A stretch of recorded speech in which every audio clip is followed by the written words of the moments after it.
Hi, I'm Roy Collin, the host of the podcast. You can find everything about me by scanning the QR code there or going to roycollin.com, and you'll find my six podcasts: the Podfather, helping people become podcasters; the Awakening, exposing fraud and corruption but with solutions; the Crypto, all things blockchain technology; meditation podcast; speaking podcast; and the Learn Polish podcast. You can also help the show by actually making a donation, visiting the store, or helping my sponsors. I hope you enjoyed this week's show. Well, welcome everyone. Welcome. This is Grace Asagra of Quantum Nurse Podcast, and welcome to Freedom International Livestream.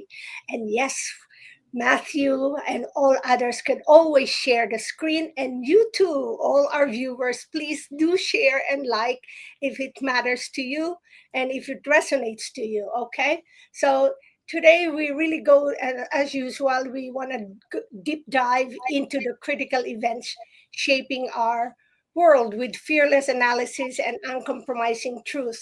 So today I am very honored to have good friends with me and good analysts. And of course, with our featured guest today is Matthew Ehret, and he doesn't need a lot of introduction. And I always tell people just put his name and then you'll find a whole array of information and resources and everything that he's been doing. So he's for me a critical event analyst and an author, a multimedia producer as well, because he produces with his team. He produces a lot of things so that that's the way he could reach people and let people understand what's going on. And of course, I'm very happy to have Uwe Alschner, and Uwe also is another geopolitical analyst and an independent journalist.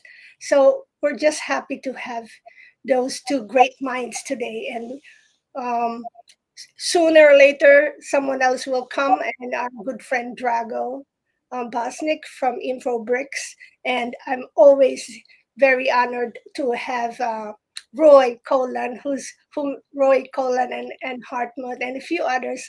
We've been like collaborating together this Freedom International live stream for going to 5 years now. So we haven't lost our energy. We just keep getting motivated because we're connected with people like Ehret and Uwe Alschner.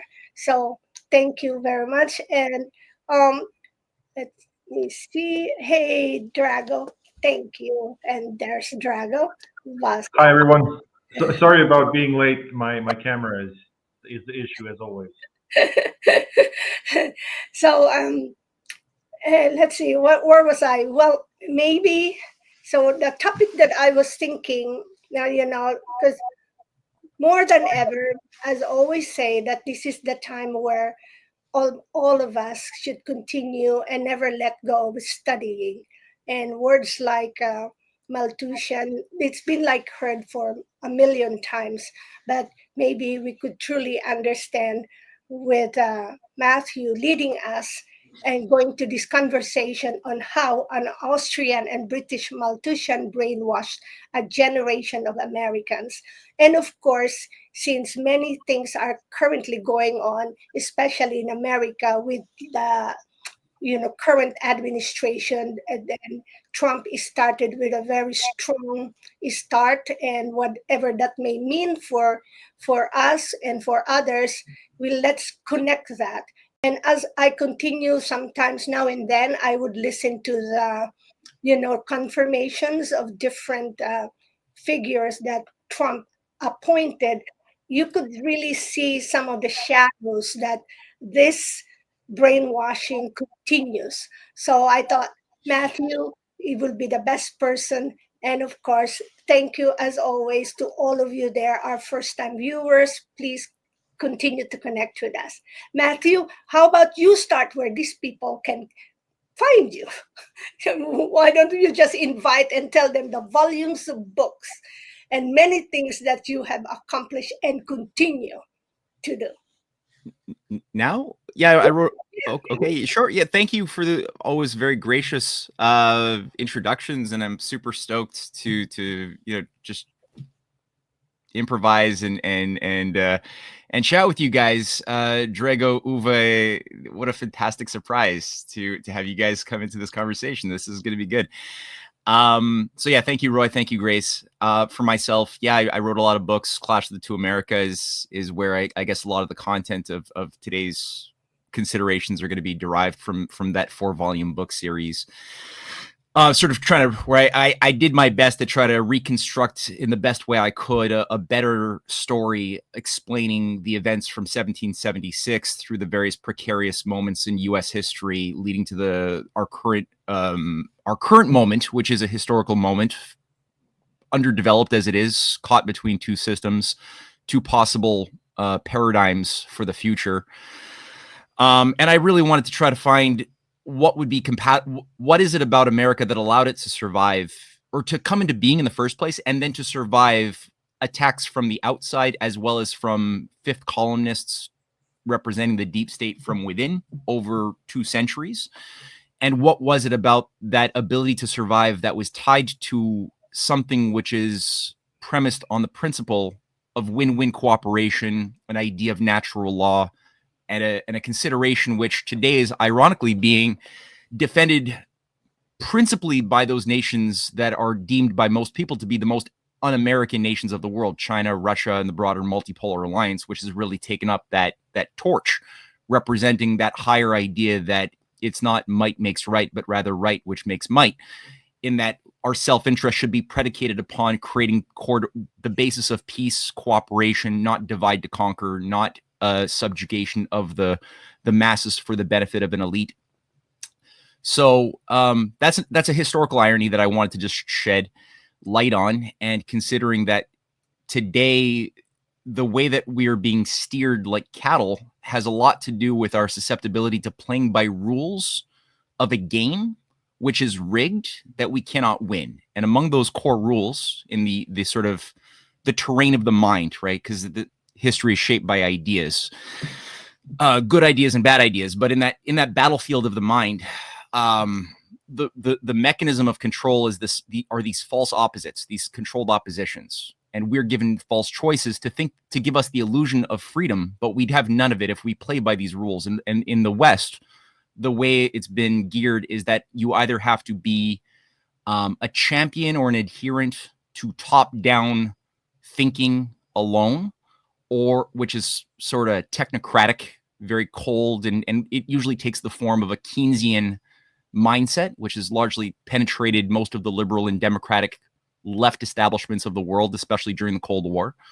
And that's your sort of the thing you have to adhere to as a Keynesian worldview, on the one hand. Or if you want to resist that, then you could find yourself on the so-called right opposition groupings, and thus you would typically be expected to pay homage to libertarianism, the Austrian school, followers of Friedrich von Hayek especially, as the solution. And you know, Klaus Schwab made it very clear, just a few months ago, when he gave this ridiculous speech saying the only threat to the Great Reset is libertarianism.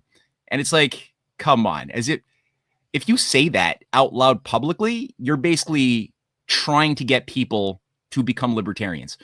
And as I try to get across in my books and a recent trilogy of essays that I guess you picked up on, Grace, that I recently published on my Substack,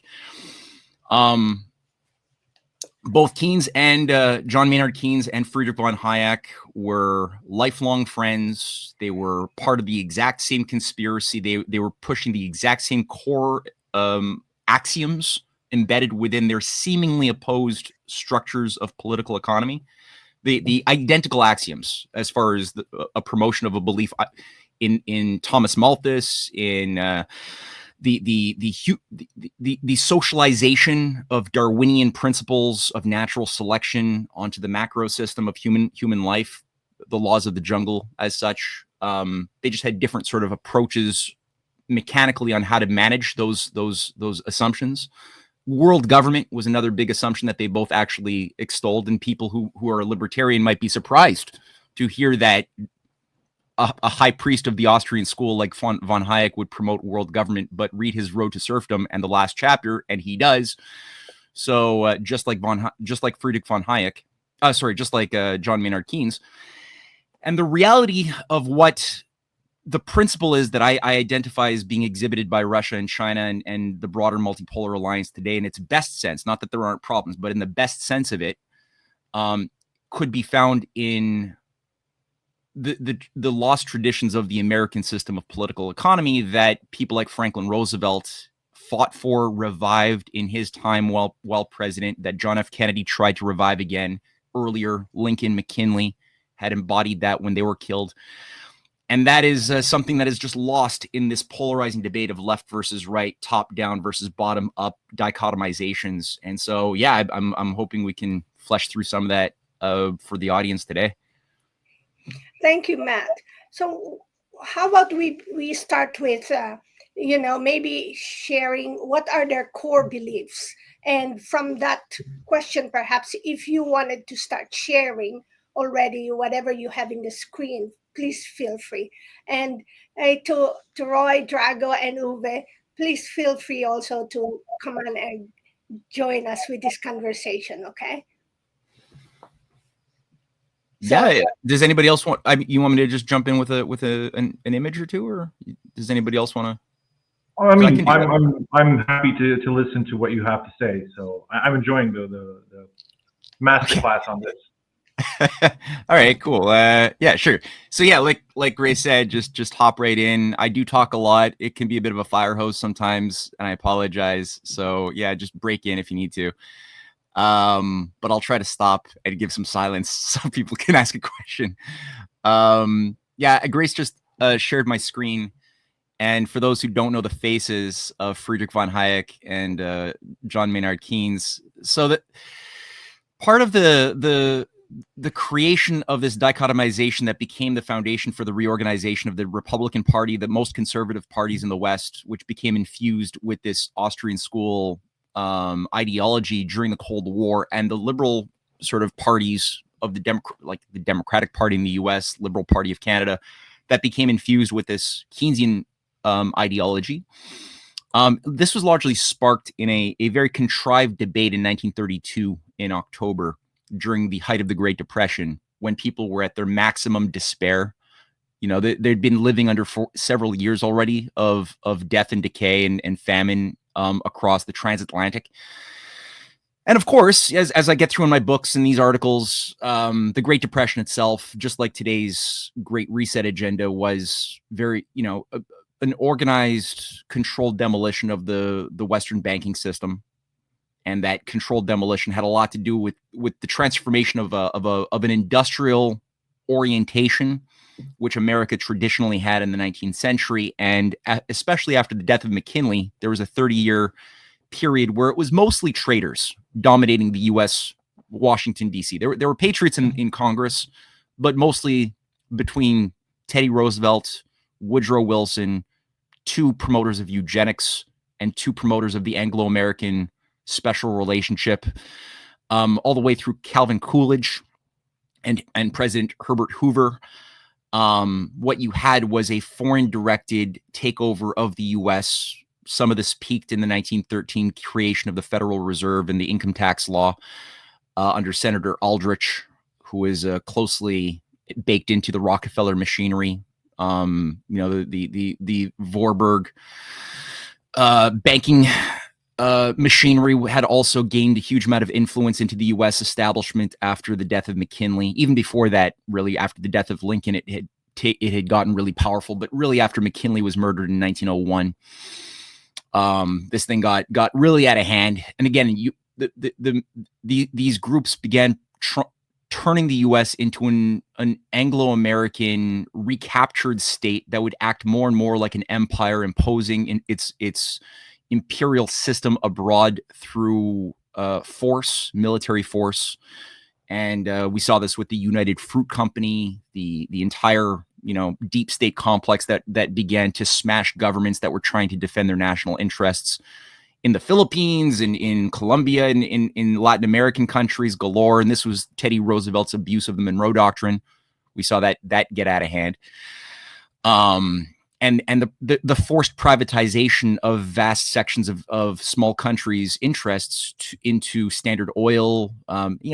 Anybody just needs to read Smedley Butler's expose of war as a racket in 1935 to get a good grasp of what this was. So just to get across, it wasn't like America was this great thing without problems. It had this huge problem, but it wasn't authentically American either, right? And that's part of the irony of this whole thing, is that this thing that killed these American presidents represented a banking interest that's tied to the old nobilities of Europe, that's tied in the case of the city of London as a nerve center of world capital, world control then as it is today, and that created this grotesque cancer inside of America that would have it serve the interests not of the American people or even the nation itself, but of this private supranational financier class. So they're the ones who created the bubbles of the 1920s by deregulating the markets under Coolidge.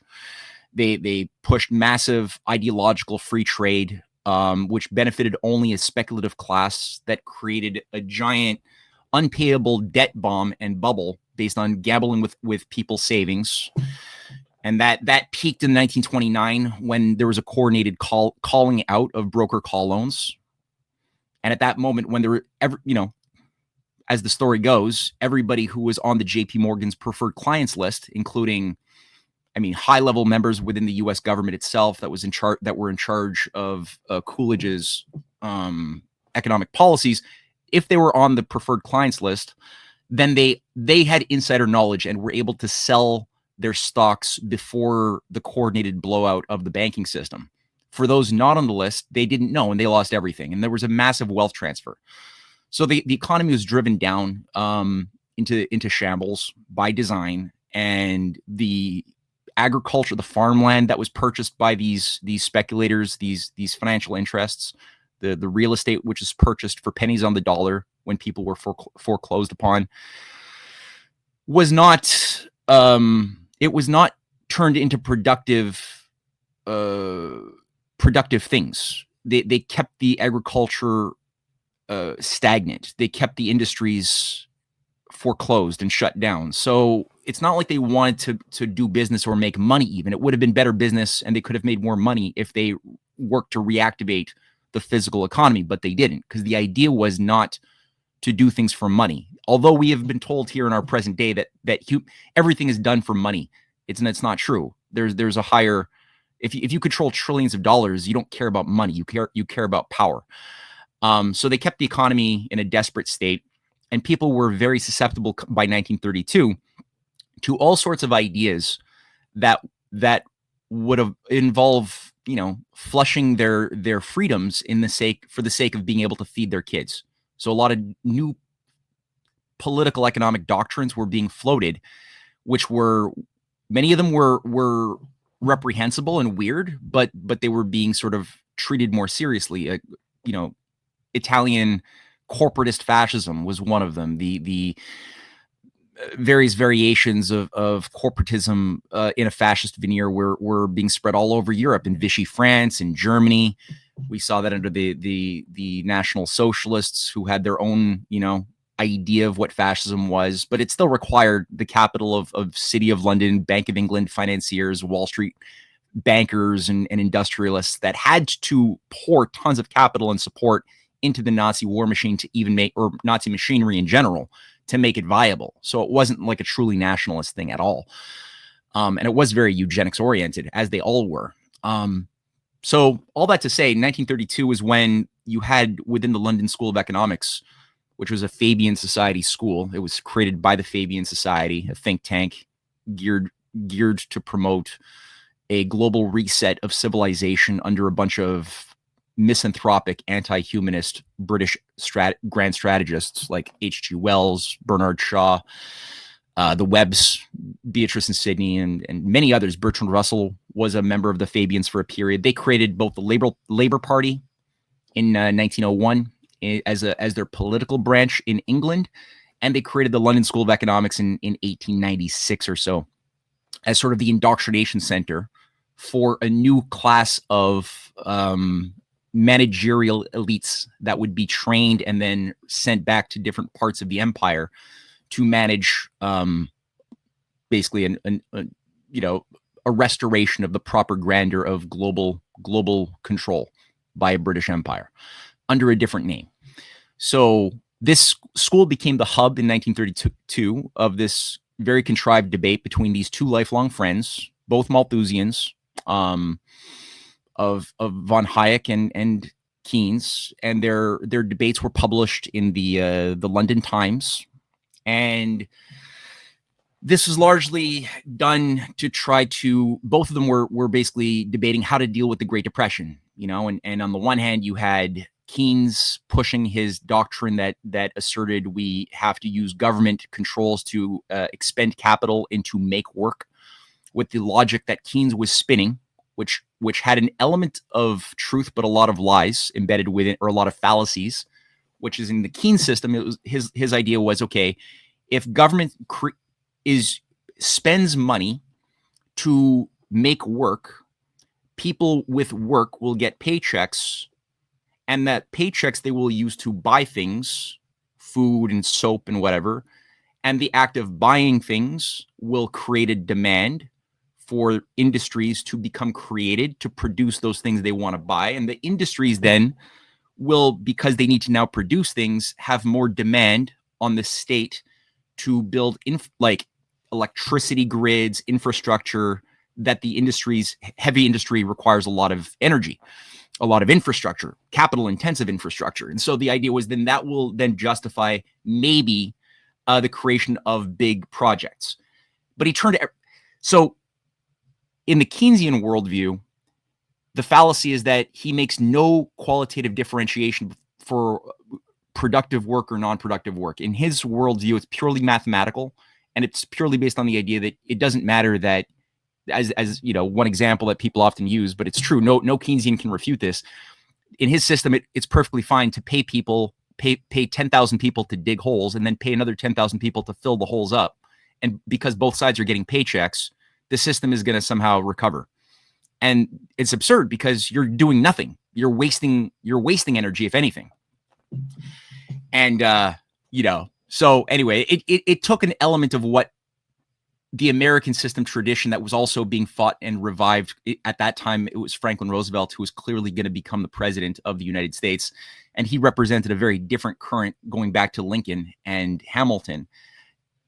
There was an element of utilizing the nation to direct credit for building things, but in the American system view, it clearly differentiates productive from unproductive labor. The value is on those activities that increase the productive powers of labor and specifically enrich the quality of mind of the citizens to make discoveries, to leap beyond the limits to growth. That's built into the writings of Hamilton, Friedrich List, Henry C. Carey. It's baked into this American system that Roosevelt had studied and was reviving. That had to be subverted. And on the other side, you had, Hayek, who had himself been an advisor for an early fascist government of Austria when the Austro-Hungarian government was dissolved after World War I. He was actually the assistant to Ludwig von Mises, who was the special advisor to the lead economic advisor to the Austrian government, which had the view that when you're in an economic crisis, you don't spend money, you just privatize and you cut the budget. So austerity, budget cuts, privatizing. You can make money by privatizing state things, and by just tightening your belt, somehow a recovery is going to happen. And that's what they did in Austria in 1919 under von Mises and Hayek's control. And they were saying, look, we did such a great job because we didn't get a hyperinflation the way they did in Weimar Germany. And it's like, yeah, but you still, the effect was not that dissimilar. People's lives were ruined. You didn't make the economy better. You just didn't go hyperinflationary, because in Germany they just printed money, but they didn't actually build any real economy to undo the inflationary effect of money printing. That was 1923 when the Weimar, blew up, and people were like lighting money on fire to stay warm because it was cheaper to do that than to buy wood.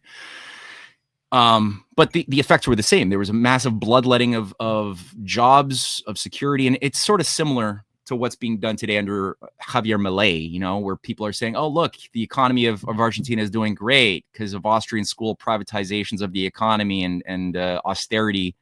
This is what's also being pushed by Elon Musk in the Doge part of the government.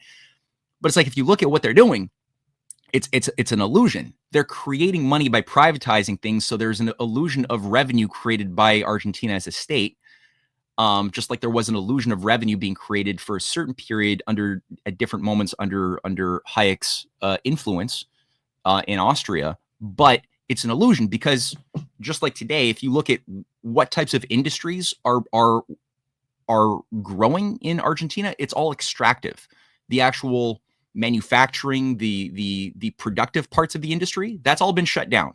They're not doing that. It's just that they're getting rid of government regulation that has been preventing extractive practices of lumber and of natural gas and things. So they've been increasing that, not to be used for their own people or used by their own markets, but just for, you know, export purposes. Meanwhile, they've been shutting down social security, pensions. Poverty has been increasing, not decreasing, and it's creating this very momentary appearance of growth, but it's actually sabotaging the means of future actual durable growth. So that was sort of the Hayek approach to the Great Depression. And of course, you know, FDR didn't go for either one of those extremes. And even though we've been told that FDR was a Keynesian, the fact is, and I prove it, I think, pretty conclusively in my books and my papers, going to the actual writings of FDR, who is talking about Keynes, and Keynes talks about FDR. They hate each other. FDR thinks that Keynes is a mathematical fetishist, and Keynes thinks FDR is an incompetent buffoon. But we've been told that anyway. That's been the story that we've been given, is that FDR was a Keynesian, and sure enough, only those narratives or historical revisionists that advance that thesis have been permitted to be published widely, and those who have actually told the truth have been shut down. So this lie has just continued over generations. How about Trump? Where is he leaning on? I think of him as more of a pragmatist. I don't think he's ideologically anything. As far as like a school of political economy, he's got. I think he seems to be more of the type of old school business class who just wants to do things to get things done. And so he'll be inclined to, I think, extract from different advisors and economists things that he finds useful to get something done, whether it's get rid of regulation or whether it's, you know, restore protectionism, which is clear. It's like, if you want to rebuild manufacturing, you need to have protectionism, because there's no way local manufacturing, which has been destroyed by 50 years of globalization, can compete with cheap crap from poor countries that have been baked into globalization for decades and decades. You can't. So the only way to do that is you need to start bringing back protectionism, which is antithetical to the Austrian school model. But at the same time, he has a lot of Austrian school advisors. So and so even though he's pushing for state directed policies like protectionism on the one hand, doesn't mean he's Keynesian either, because he's also very much favorable to getting rid of regulation, favoring the business class, doing things that involve providing incentives to creating entrepreneurs. So I think that he's more of a pragmatist. I wouldn't categorize him directly as one of those two. And I would tend to place him a little bit more into the lineage of Franklin Roosevelt, a little bit, but he's got big problems on that front. I would be very confident saying that John F. Kennedy was a self-conscious representative of the Franklin Roosevelt intellectual tradition. I would not be confident saying that type of giving that label to a Trump either. I think he's got a lot more holes. For example, he tends to, I believe he really thinks that Andrew Jackson was awesome. I think he thinks that. And to the degree that you think that, there's big intellectual problems that you will have about understanding what the American system was. Uwe, do you have anything to say? Because I know you're Audio is on. Go ahead. Do I have anything to say? I'm not sure. What I can say is that these insights, which Matt and his wife Cynthia, so the Rising Tide Foundation, Canadian Patriot, what they are providing has been extremely helpful to me understanding, or at least getting a better grip on what is happening at the moment. And at the first instant, it might seem counterintuitive to some people why the American system is something which is so important when this world now seems to be so heavily dominated by America, and America being at the root of many evils allegedly in the world, which in some way is even something you could argue. However, I have come to understand from Matt's work and Cynthia's work and the philosophical foundations, which is the basis for all of this. And I can only recommend people to dig deep into those resources which are provided by especially Rising Tide Foundation, is something that is, to me as a German, has become so clear now that I can only encourage all of us to rally around this idea of a great republic and the United States being the one which was created first, created against oligarchy and especially the British Empire, which still wields a lot of power today, even though it may seem impotent to many. It's not. So therefore, the British oligarchy, they have the habit of not forgetting.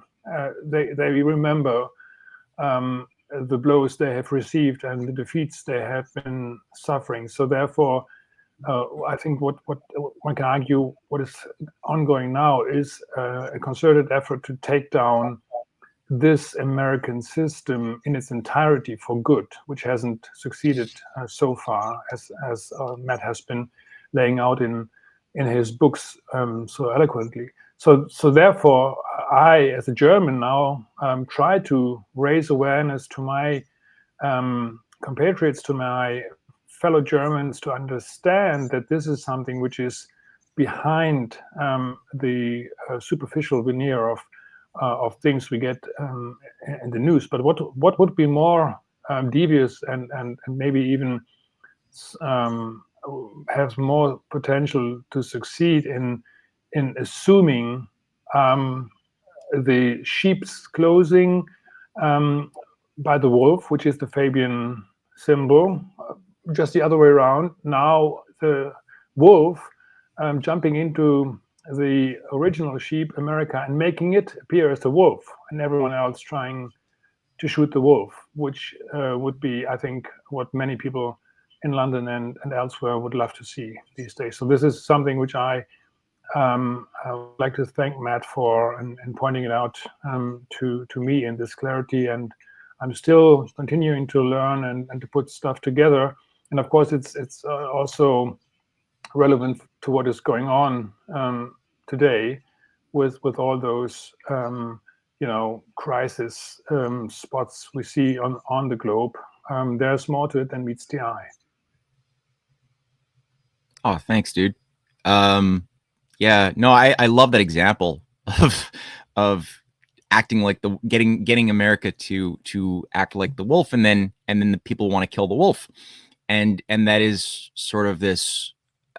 Michael Billington with the EIR, he had given this imagery some years back that I also like. That's in tandem, which was that after FDR died, and even before FDR was even president, the policy was, especially with Teddy Roosevelt, but then again it came back with a vicious vengeance with Harry Truman, was to get the U.S. to be the dumb giant for the British Empire. And the empire is not what people think it is. It's not the British people. It's not even the British government for the most part. It's this, as you inferred, it's this insidious, supranational set of institutions that utilize the things like the crown as one of a variety of mechanisms of control and management of a global system, which is above the structure of the visible part of governments. It's the invisible empire, and it operates through banking, through offshore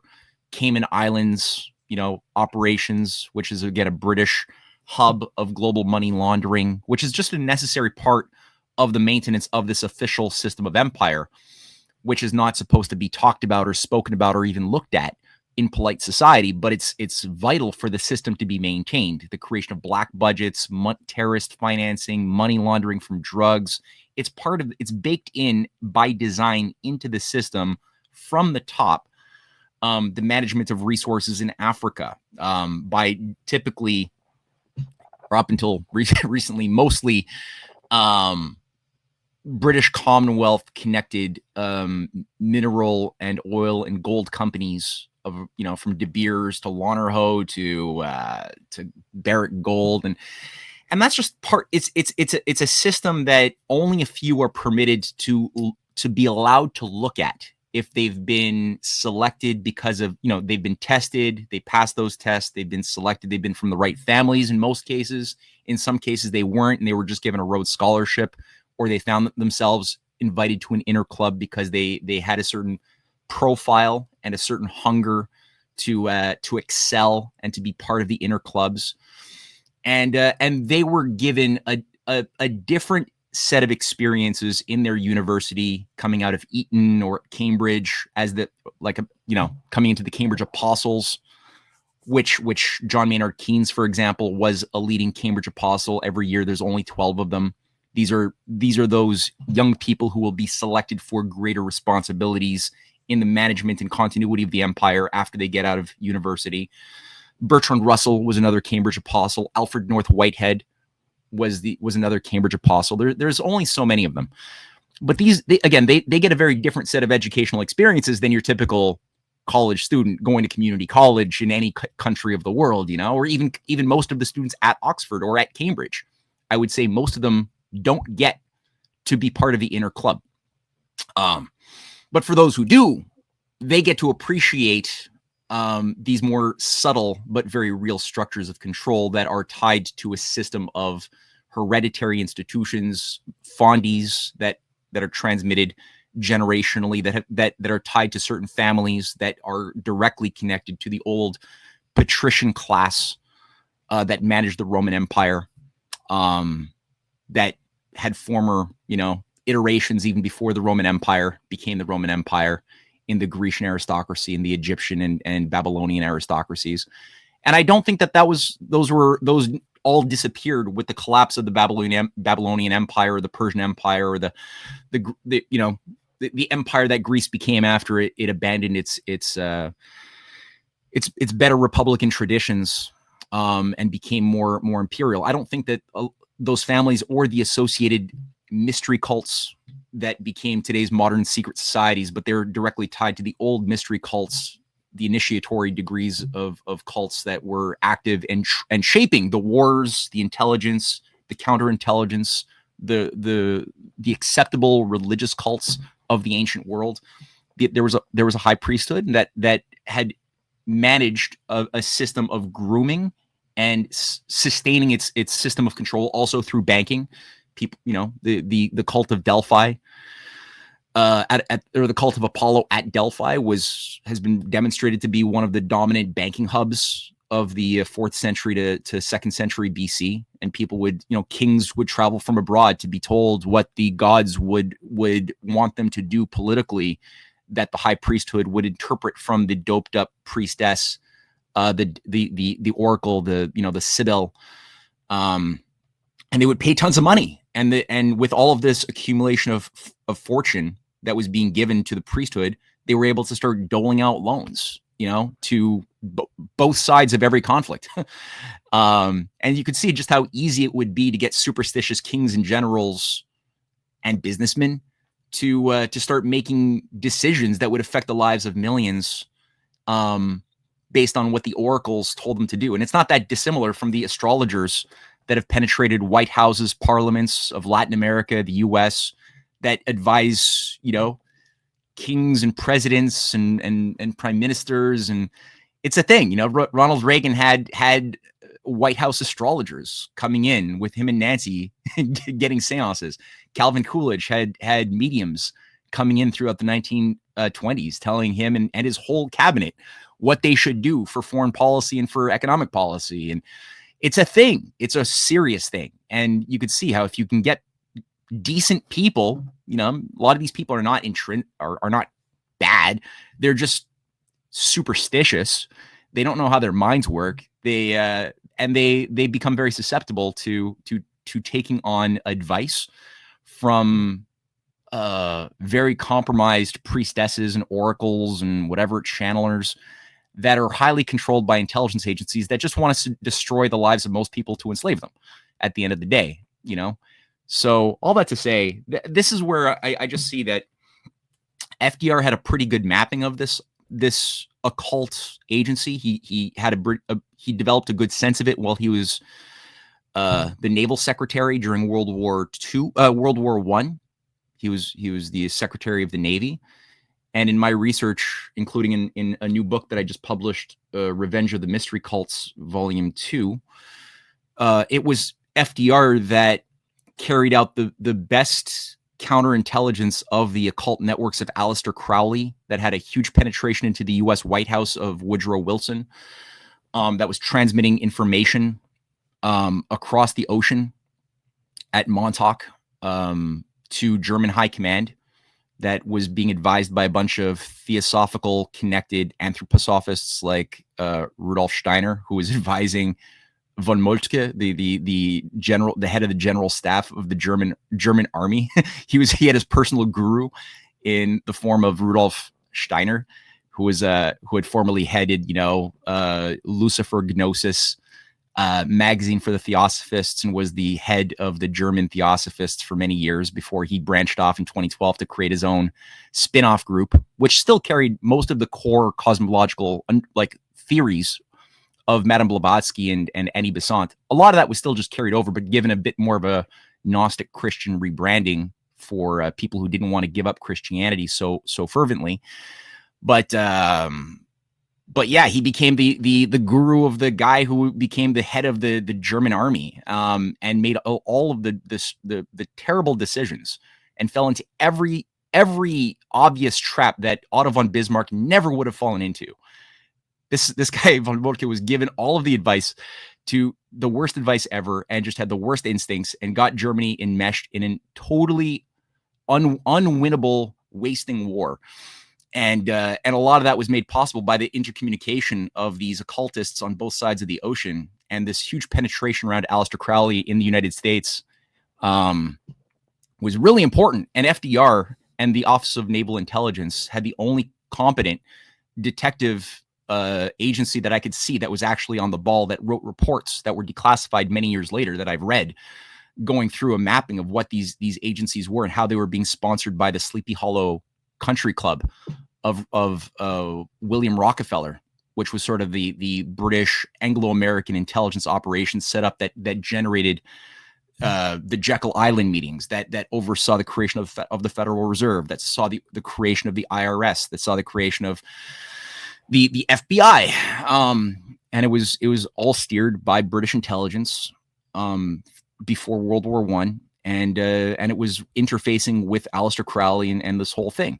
They used Tesla as well, and the Tesla towers were part of the communication systems, which is why the U.S. government, under FDR's charge, oversaw the demolishment of Tesla's towers, which were funded by a German cartel in Long Island, New York. So, you know, like FDR he was born into a very rich family. They had different ideas of how they were going to use this guy, multi-generational, you know, upper establishment American family. A lot of his family members were not great, but he was a patriot first. And through his learning of what the nature of the structure of evil was, both within his own family as well as within the American political establishment that he was hobnobbing with, you know, he got a better mapping of how this thing operated. And then coming out of his his brush with death that involved him losing the ability to walk after, they say, polio. It might have been something that had to do more with with some jabs. But point being, he became an extremely humble, very, very strong-willed person with a good sense of evil and a good sense of America's better historical currents. And he was able to take these lessons with some very good advisors representing both parties, which I get across in my book series. I map out some of the key leaders of this McKinley-Lincoln movement, both in the Republican and Democratic Party, that worked with FDR, that got him that got him to become president in 1933. Around the same time as Kurt von Schleicher had also been elected or appointed Chancellor of Germany, who had a very similar idea of undoing the damage of Versailles, undoing the damage of the hyperinflation and the Great Depression by restoring an American system policy for Germany in 1932 in January when von Schleicher became chancellor. He had a whole program of empowering members of the Friedrich List movement in Germany, von Lautenbach being one of the leading champions of the revival of Friedrich List's policies that earlier only Otto von Bismarck had advanced to create the Zollverein to apply what Hamilton did in America into the German context and do that again in the 1930s. And this is why I think Schleicher had to be taken out, which he was. And fortunately, FDR survived his assassination attempts and was able to be much more successful in the reactivation of this policy than was seen overseas when Adolf Hitler and the Nazi war machine was brought in to replace Schleicher, whom they soon killed. And instead, they had their own program of basically growing this eugenics-loving transhumanist, proto-transhumanist machinery, sponsored by the Bush family, the Rockefellers, the Morgans, all of those groups that were pushing American. What's the word I'm looking for? Abstinence? No, not abstinence. America's isolation. Yeah, from participating in putting down the Nazi war machine. Of course, they were the ones who were pushing things like they were running the American Liberty League as the big American think tank that was against getting the U.S. involved in the war, because they were the ones working with the Nazis. They're the ones who had the promise, the agreement to carve up the world under a new world order where they would get their jurisdictional control. They poured hundreds of millions of dollars into growing Nazism, into growing eugenics as the new religion. And of course, they didn't want America to jump in and put down the thing that was they put so much effort into growing as the big solution to the Great Depression. So these are very dangerous things. Yeah. When you say Roosevelt survived his assassination attempts, he died in April 1945, just after the decision to dissolve the Bank of International Settlement had been taken and was not carried out under his successor Truman. I mean, this is also an interesting data point. Yeah, I know. Yeah, like I was referring to the earlier February 1933 assassination attempt by this anarchist Freemason who, luckily, a woman in the audience saw this guy pull out the gun and hit his hand as he was firing, and he ended up shooting several other people, and he killed the mayor of Chicago, Cermak, who was standing next to FDR that day. And then there was the business coup that could have easily involved FDR dying, if not being just overthrown. I'm not too sure what the plan was for FDR specifically there, but Smedley Butler was tired of being a whore for international big business and instead blew the whistle and gave a recording that was screened across cinemas around America and radio channels documenting his role as he was recruited to this business plot to install him as a fascist puppet dictator. And that again bought FDR a lot of time to revive this American system to the degree that he did. But then, as you said, he died a very mysterious, quick death, probably by poisoning, according to Stalin's assessment, which was delivered to FDR's son and personal secretary, Elliot, years later, which was published in a series of interviews. But then, as you pointed out, when FDR was alive, he gave as much protection and support to Harry Dexter White at the Bretton Woods Conference in 1944, which against John Maynard Keynes, who was the absolute nemesis of Harry Dexter White and FDR's vision of what the post-war world was going to be. And it's been so written out of history, but when you look at the documents of the battles at Bretton Woods, it was only the Americans who supported the aspirations of India, of African delegations, and South American, all of these countries that have been abused by colonialism. They wanted industrial sovereign power of the right to stand on their own 2 feet. They wanted that idea of what the New Deal did for uplifting America during the Great Depression. They wanted that versions of the New Deal internationally for their own people to end hunger and to stand as full spectrum economies, which John Maynard Keynes was absolutely against. The British delegation stood up and resisted that, but the Americans were giving their full support, signed off on development programs in China and India, around the world. And it was a great hope for everyone that finally a new paradigm was being forced in by a real great power that had the strength to withstand the types of manipulations of the British Empire for the first time ever in a serious way. And within that conference, as you pointed out, there was a vote to unanimously dissolve the Bank for International Settlements, the sort of central bank of central banks that was so vital in growing the Hitler machine. And it was passed. They just didn't actually have time to act upon it. And by the time that any action to carry out the dissolution was in place, FDR had died prematurely on April 12th of 45. And all of those institutions that he had envisioned as being forces that would assist in the annihilation of imperialism and the support of nations to really will fully become industrial sovereign nation states, the IMF, the World Bank, the General Agreement on Tariffs and Trade, the UN. These institutions increasingly became co-opted by America's enemies that oversaw FDR's the sabotage of his program, both within America as well as abroad, probably his murder. And these involved people like the Rhodes Scholarship, the Rhodes Trust groupings, the Fabian groupings that had overseen the creation of the Council on Foreign Relations as the American branch of the British Roundtable. These were things that took over control, that steered the creation, or the creation of the UN Constitution, the Charter, which was still viable. It still defended, it still had good things in it, but they were able to introduce Trojan horses like Articles 52 to 56 that allowed for the creation of regional blocks, which FDR never intended.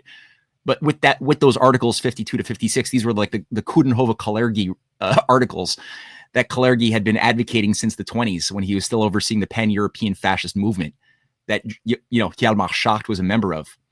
And many leading Italian fascists were members and supporters of the pan-European fascist operation of Coudenhove-Kalergi.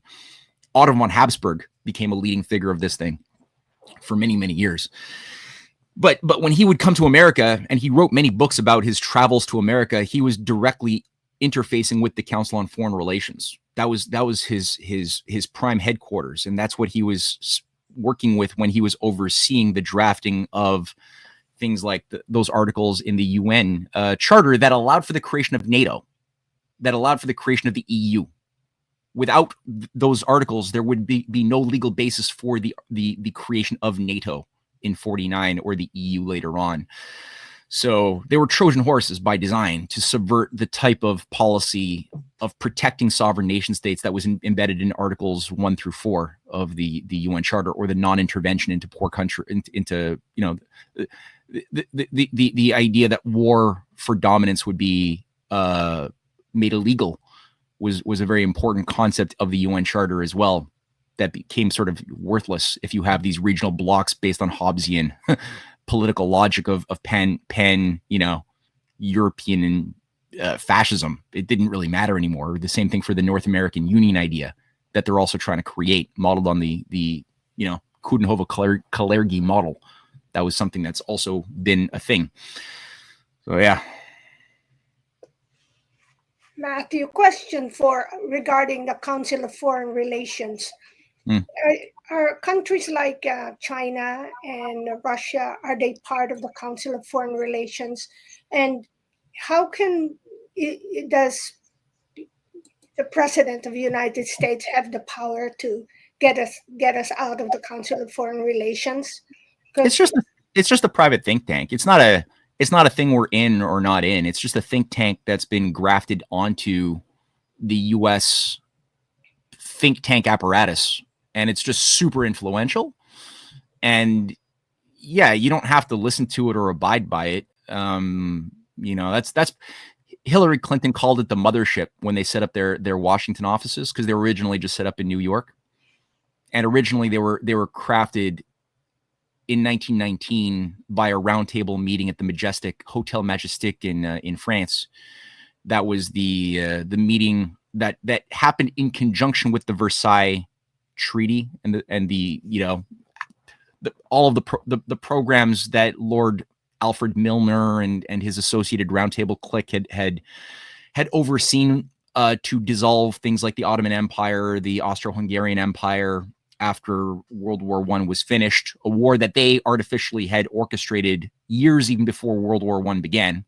The ball was already set into motion to induce Germany to self-destruct, and Russia, which they both, this is something that, again, in my books, I try to get across, that one of the governing fears of the empire is the reactivation of a Russia, German, U.S. special relationship of cooperation around industrial progress.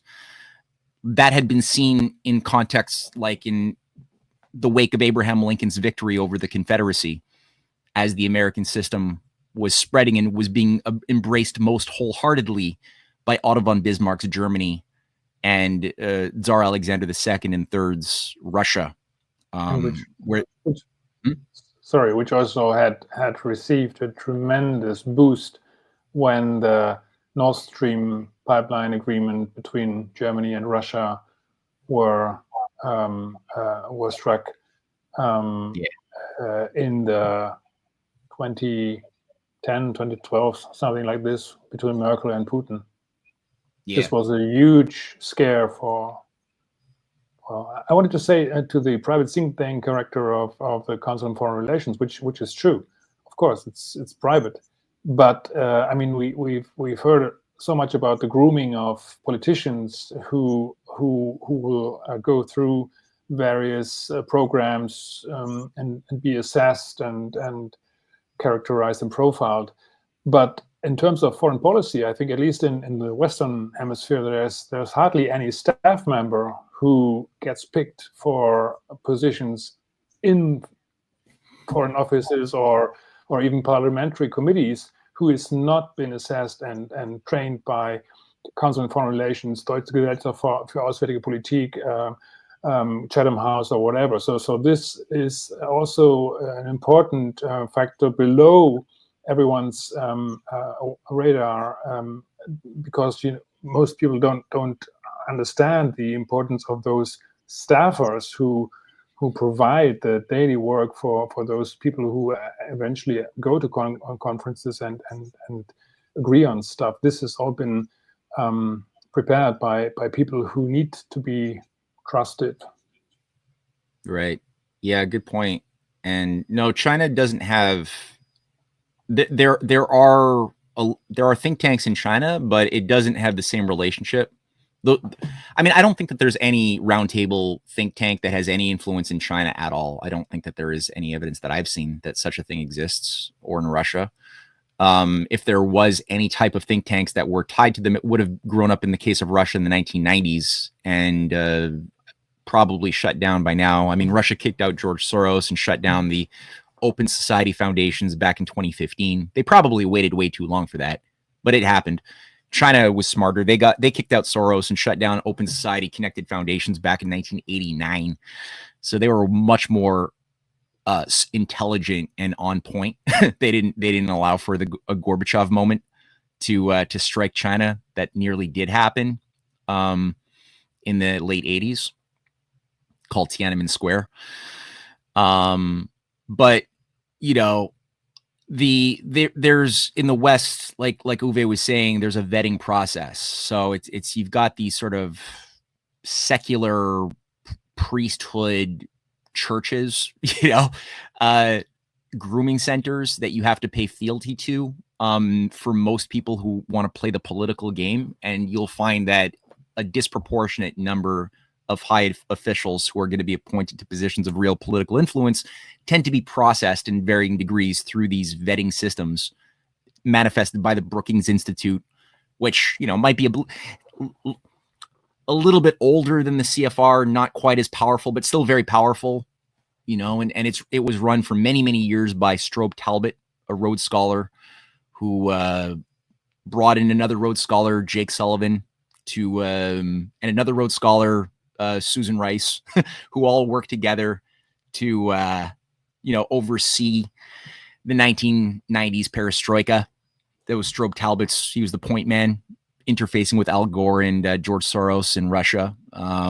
He's the guy who oversaw Russiagate as well in America. He brought in his own, Igor Doshenko, the guy who put his own Christopher Steele dossier together, and even who Christopher Steele used as his intelligence source was a Brookings Institute character. So you got these things that are there that interface with the other roundtable operations like the CFR, which is very active in Canada. It's tied directly to George Soros's new Institute for Economic Thinking, sort of university giant think tank that was created in 2008 to train young creatives to come up with ideas that they would think were their own, as far as ideas of what new economic paradigms could be that would replace the liberal model, which was designed to blow up. That's why neoliberalism was created, was as a temporary nation stripping time bomb. It was never created to be the permanent thing.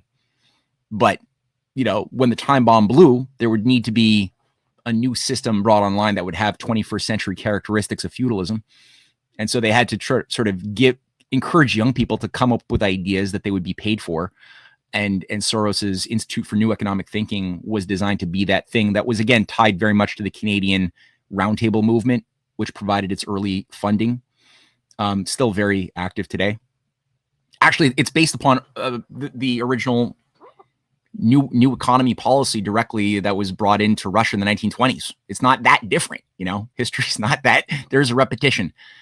And that, if you look at what Trotsky was doing, interfacing with a lot of these Western bankers in the 1920s, bringing in Arm & Hammer, a lot of these, globalist financiers into buying up the former, Russian Empire and just selling off, asset stripping, just totally selling off agriculture industry to international financial powerhouses, again, like Arm & Hammer.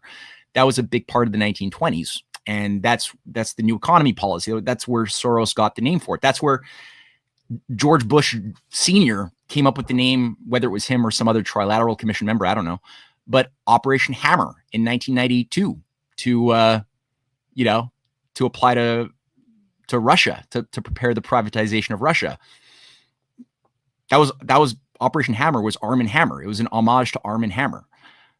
He also oversaw the Oriental Petroleum, Arm & Hammer, right? That was in the 1980s, working with David Rockefeller to privatize the entire, Chinese, to get Western financial powers to take control of the entire Chinese economy.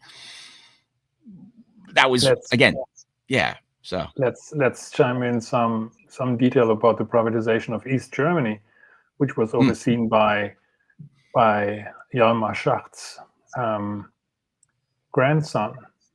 Right. You've done a lot of work on that. Yeah. Can you say something more about that?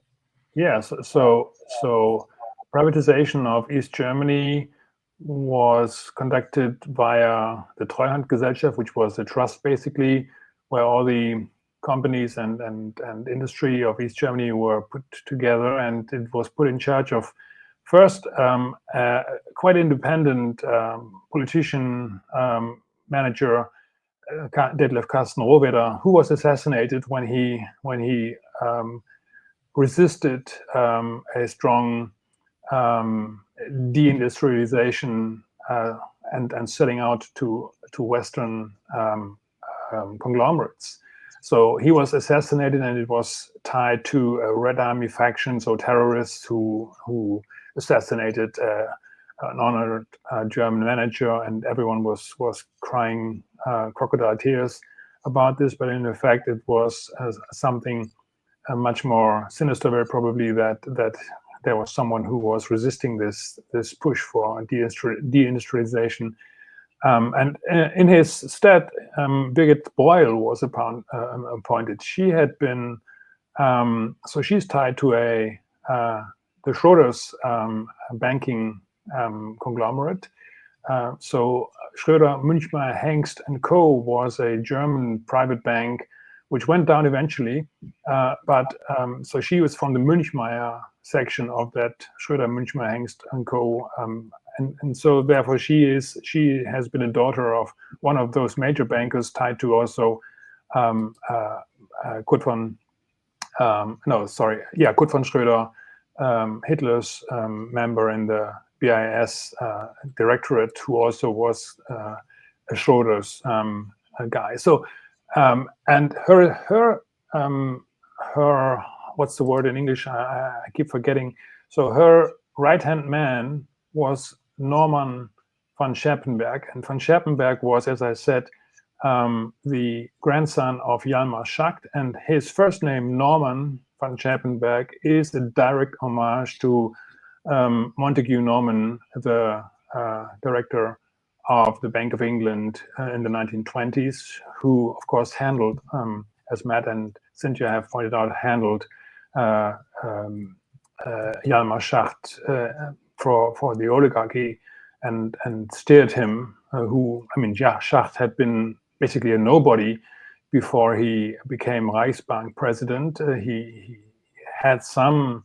He came into banking via public relations, and so this is something which is a little known. But he was basically groomed by Norman Montague, and from there he then had his grandson named after him. So Norman von Scherpenberg, who oversaw basically as right-hand man to Birgit Boyle the privatization and deindustrialization of East Germany after the fall of the war.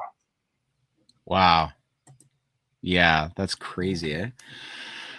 Well, Horace Greeley, Hjalmar Schacht, you know his name as well? His birth name is Horace Greeley Schacht, right? Yes. Horace Greeley, yes. Hjalmar Schacht. And Horace Greeley, even though he's got his two parents are from noble, like high blood families, but they chose to name him Horace Greeley in homage of their hero, Horace Greeley, the newspaper publisher. Only his mother is of noble. His mother is of noble descent, of Danish noble descent, and his father was a commoner, but he was very much influenced by Horace Greeley in New York, and they had to leave America, come back to Germany, and which is why Schacht then eventually was trained in Germany. Interesting, because in my research, Horace Greeley plays one of the most nefarious roles in the subversion of the United States and the creation of a new religion. He was the earliest sponsor of the Fox Sisters of spiritualism, the channeling, the movement that promoted the idea that you could talk to the dead through specially gifted young girls who are channelers, sometimes boys. And that just became like a weird, it was really a fervent religion from the 1840s on up until the 1920s. And again, Greeley was the top-down propagandist for it in all of his control over media. He was promoting, anecdotal stories of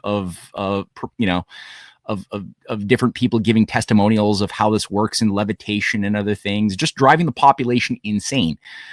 At the same time as he's working with these Wall Street bankers that were trying to subvert the Union and undermine the entire, foundation of the Republic that during the Civil War itself. So, Greeley represents, again, something which isn't specifically American either, but there's you always kind of brush up against this thing, right? In these researches, this other, this thing these mystery cult things that are just always kind of present behind the geopolitical materialist considerations of political shenanigans. But what you've said about his grandson and the privatization of East Germany, so important.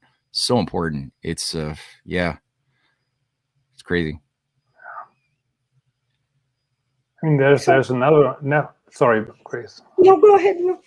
There's another detail to it, which is a little bit more academic in a way, but we know that after Germany was defeated or the Nazis were defeated after World War II or at the end of World War II, then of course the question was how to rebuild Germany and how to make sure that something like this never happens and gets also investigated as to how it could happen in the first place. But we know from various political decisions and various people being put in places, not only the head of the Chancellery, Hans Globke, who was a leading Nazi race philosopher, race lawyer, but also Reinhard Gehlen, of course, about whom you have also published a lot, being head of the intelligence service for Germany, who had been a Nazi general and spy for Hitler, spied on Russia, and which is probably what got him onto the payroll of the CIA or Dulles afterwards. But those two, for example, they met regularly until the mid-60s, 1960s. They met and discussed personnel decisions for the German government and affiliated institutions, such as the Institute for Contemporary History in Germany, which was responsible for investigating the Nazi history of Germany, and so they handpicked their candidates and discarded others who might have been more rigorous in their research. So this is something which is interesting. And one of the professors at the Institute for Contemporary History is also a son of Hjalmar Schacht. Well, they love keeping this in the family, eh? So what sorts of narratives did they promote for Germans, and I guess an international audience, to set? What was the record that they wanted to have of what World War II was? And they had a very controlled way of investigating, and so which is some people, of course, I mean, they were responsible for writing most of the expert testimony as to how compromised people have been during the Auschwitz. No, not the Auschwitz processes. There was another very prominent series of trials in Germany. Anyway, I forgot.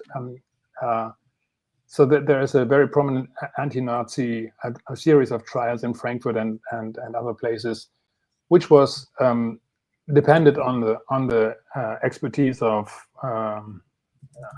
the Institute for Contemporary History, and so therefore they had to deliver some culprits, right? But a lot of people went unscathed, and this is something where I think that they were most useful in containing this investigation and directing the narrow discourse. What about Alfred Herrhausen? What tradition is he tapping into? The Deutsche Bank president who was assassinated by the Red Brigade? I guess it was the Red Brigades. I don't know. Probably Nazis. Well, it was pinned to the Red Brigades, but it was. Yeah. I mean, Dick Pullman has worked extensively on this. It had been carried out with extensive precision, which the Red Brigade would not have been possible, would not have been capable of doing, of pulling it off. I mean, he had, as one of the leading bankers, he had the top level protection, and they still got to him, and they knew how to get to him with the specific device which they conducted. So Herrhausen is a case in point. He was classically trained, but he was trained in the Nazi era, so therefore there was also some connections. He knew a lot of people, which is why he got to where he came eventually. but he was a very independent and I think conscientious manager who had a clear understanding of, for example, the potential of cooperation between Germany and Russia, and which is, so Dirk Pohlmann has said, which is, I haven't investigated this deeper, which is one reason why he became so dangerous when the wall eventually fell, because he was in a very important position and could influence stuff, which is why he was not allowed to live for much longer after the fall of 1989. The story that he was killed by Red Army brigades is something which is not credible from many points, because he was not the clear-cut, ultra imperialist manager. He had been advocating policies of cooperation, global cooperation, economic cooperation, debt relief for Africa and stuff, which was very, very unpopular with the imperial faction. Right. Yeah. What about Hermann Abs? Was he good or bad? Because I got contrary messaging in reading about him as the dude who was in charge of a big, industrial recovery and Marshall Plan stuff in Germany after World War II. But then again, he's got all these like Nazi connections and seems to be supporting the growth of this Nazi apparatus. So what's your assessment? Is he on the side of angels, or is he playing a double game, or is he just a direct Nazi? I would be very interested in learning what exactly would have been his really shining policies. I mean, clearly he steered the German reindustrialization in the way that he was very, very crucial for where funds went eventually, and this is true. But we must remember that he was, first of all, he was the one who paid Hitler's paycheck as a chancellor. Okay, so he was with the Delbrück banking company who was in charge of paying the chancellor. Which is just a minor detail and it may not mean much, but we have to look where he ended, where he went and continued to go.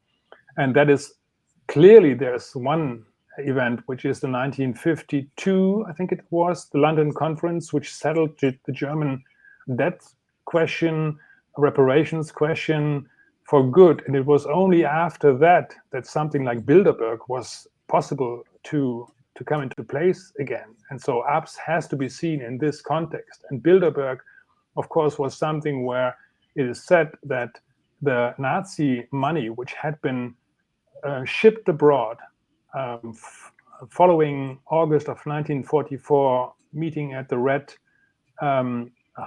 Mansion Hotel in Strasbourg, which was called by the SS, and which is documented in congressional records. So it's not an invention. It is for real. And so there, the heads of German industry had been summoned by the SS and had been told that until August 1944, it had been a capital crime to divert funds from Germany abroad. From then, it was an order. So they were ordered in August of 1944 to ship all the assets abroad, everything there was, which was August of 1944. In September of 1944, we have the Operation Market Garden, which was the biggest Allied landing operation via air, which failed at the bridge of Arnhem, within eyesight of the Bilderberg Hotel. Okay, you have to watch this detail. It was within eyesight of the Bilderberg Hotel where this bridge was taken by the Germans, which could not be held by the lightly armed British soldiers who had gotten there. They fought courageously, but they had to declare defeat. And so this happened in 1944 in September. Prince Bernhard of the Netherlands was Dutch Supreme Commander by then. He had just been promoted shortly before that. He was not allowed by Eisenhower to get to the very detailed information, but he was allowed by the British, who Montgomery, of course, was the field marshal, and so there was this tiny detail where a Dutch spy had been caught by the British counter espionage, who had arrested him because he was so suspicious. It was him who had escaped as the only person from all ambushes and operations within Germany, and only this guy had been able to escape a number of times. No one else survived those operations, and eventually, so this Colonel Oreste Pinto, who had written a book about it, eventually he set him, put him in jail, and wanted him to be questioned right before Operation Market Garden, and it was on the order of Prince Bernhard that this man was released, because he was critical for the operations to inform the Dutch resistance of the upcoming invasion, and of course we know that the Germans got wind from this by this spy, who later was he suffered a mysterious death in a hospital in Holland after he had been captured. So this is something where we can assume foul play, and a lot has been written about it, that Prince Bernhard has not been upright with his actions for the Allies, and instead has been warning the Nazis. Of course, Bernhard was a Nazi, was an SS officer, which he had lied about. He was a Nazi party member, which he had lied about, and this is all something which puts together a picture. So this operation, had it succeeded, had Operation Market Garden succeeded, the Allied forces would have reached the Ruhr area, where the industrial powerhouse of Germany was, in early October or November, whatever. So the war would have been over by Christmas. And had that happened, the shipping of German assets abroad would not have been completed. So therefore, this had to be aborted.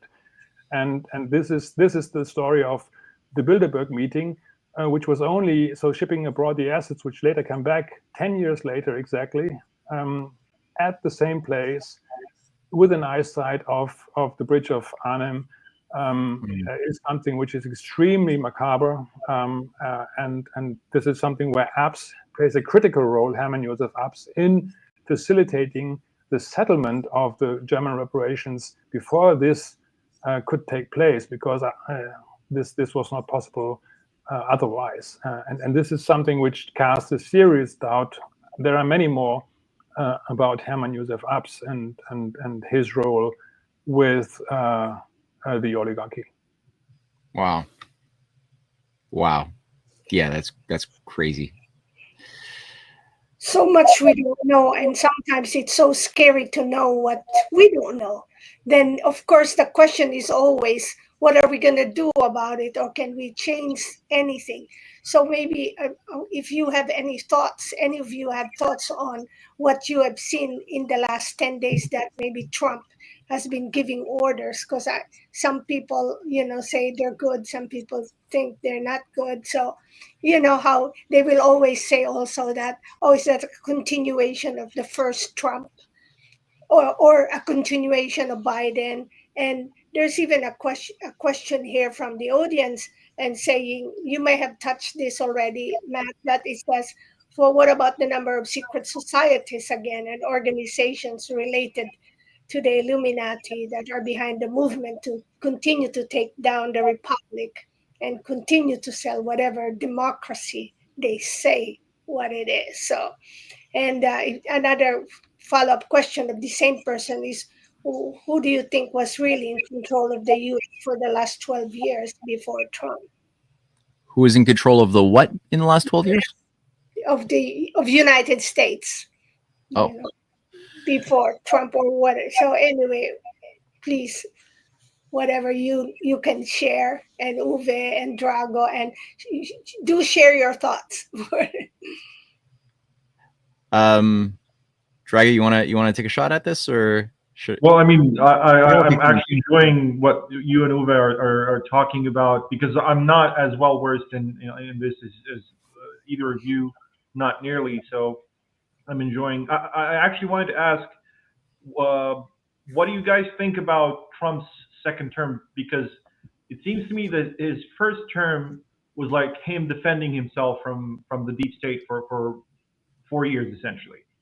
And now it seems to me that he's far more confident. He's ready to make moves which are, let's say, which he probably wouldn't have dared in 2016. So do you think that he is going to be able to, drain the swamp, or do you think he's going to drown in it?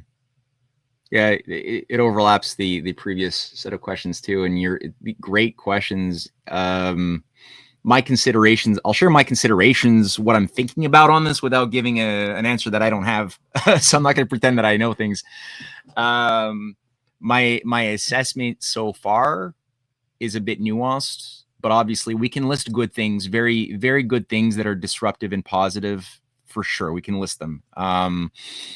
His reassertion of sovereignty over the internationalists that wanted to impose the COP 2028 or the Paris Accords from 2014 and the carbon quota restrictions as the basis of a new Green New Deal carbon or decarbonization based economy premised around actually the effective depopulation, which was always the core design, and the stripping of nations of the ability to have industrial power to support the growth of their people. And that pulling out of the Paris Accords has been good. It's also created I think a very nice wave of discussions in other nations around the world, around other nations doing the same. I see that in Argentina. There's some evidence of similar things in Asia. Same thing for the World Health. His announcement to get out of the World Health Organization has created in Malaysia. The prime minister there has made an announcement that they want to get out of the World Health Organization. In Kenya, similar discussions. India, there's Indian advisors to the government that have also floated India's removal from the WHO. The idea of getting rid of immunities, legal immunities that have been granted to pharmaceutical parasites that could not be sued for decades or since the early 90s. That seems like that could come undone as well, which is a nice sense of justice. The shutting down of the proposal to shut down the IRS to fire the 86,000 employees, and those who don't want to take their severance packages can go and be sent to the U.S. border to secure the borders around Mexico. These are all fun things, that I appreciate. The hoped for proposal for getting some adult dialogue around long-term self-interest and peacemaking on the Ukraine front or the Middle East is hopeful, but we'll see where that goes. Certainly Zelensky's pissed. His shutdown of the U.S. aid also, or there's a cancellation of all U.S. aid approvals and grants to operations abroad. That's being frozen. So that's going to make it hard to carry out the sorts of color revolutionary activity that the U.S. has been thriving on for decades. We'll see how that benefits Serbia, or we'll see if there's any quick measurable effects to the current color revolutionary operations in East Europe that are underway. We'll see. I hope so. Then we've got the transhumanist thing. So for me, it's the transhumanist cult that gives me the creeps. And there's obviously an agreement. Some deals have been made behind the scenes where it's like all the doors open for Trump, right? Like all of the resistance to Trump disappeared, implying a top-down decision to allow this to happen. I think Trump has given, again, a lot of promises to very creepy transhumanists that I despise around Elon Musk and Peter Thiel, who represent something that I don't see as favorable to the human species. And so part of it, there's I think partially compromises. In my research on Canadian history, I had to deal with this phenomenon quite a bit and trying to unravel what is this thing called Canada and how I wrote a series of books called The Untold History of Canada, and I had to sort of train my mind to sort of look for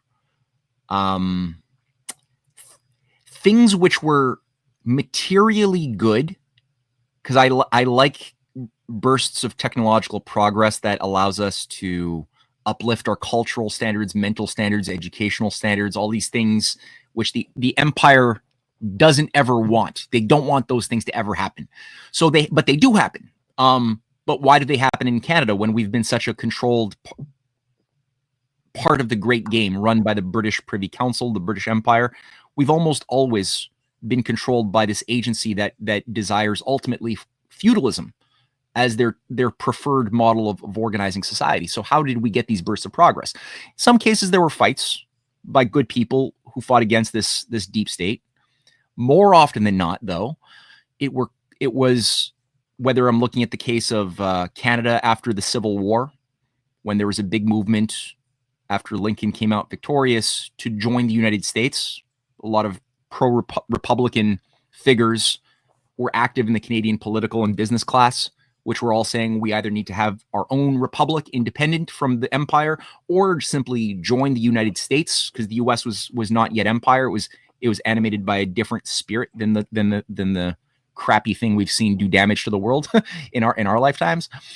And so that would have been preferable, in my opinion, at that time, but there was a fight to sabotage them. Some were murdered. Some of those supporters of true, of real progress were absolutely murdered in the 1870s, 80s. And instead, the British Empire had to make certain adjustments to keep control of Canada as a geopolitical tool within the broader great game, which was primarily to keep Canada as a wedge between the danger of US-Russian collaboration on the Arctic. That was one of the big dangers that Canada was designed to prevent, that type of organic, embrace. So what they had to do, though, there was because of so many Canadians looking at the increased living standards, the optimism around progress in the U.S., they wanted that too. They're like, why do we have to live like shit when the Americans, our cousins who also speak English, are living so much better than us?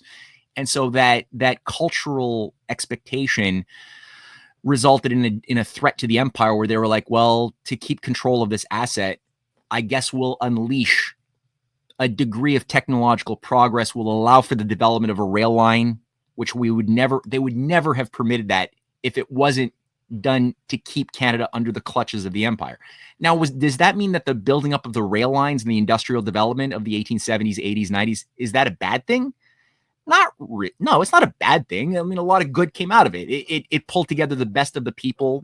Entrepreneurs came into being that would not have existed otherwise.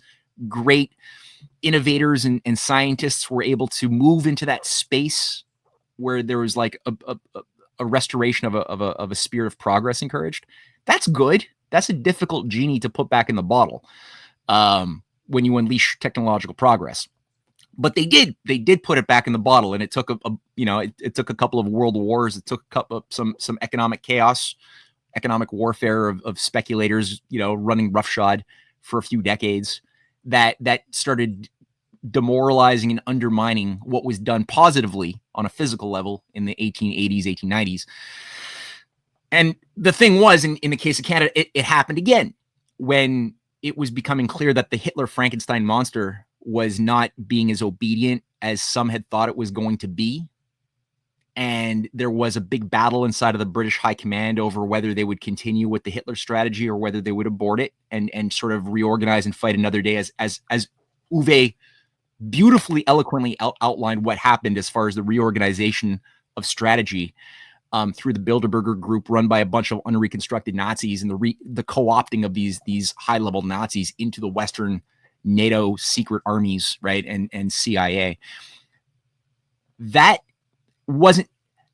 only occurred through a battle royale within the British aristocracy and the American governing class too, but primarily it was at the time the decision makers then over what to do, whether to put down Frankenstein or whether to keep supporting Frankenstein, even if it meant taking on a junior partner status in the New World Order instead of being the senior partner.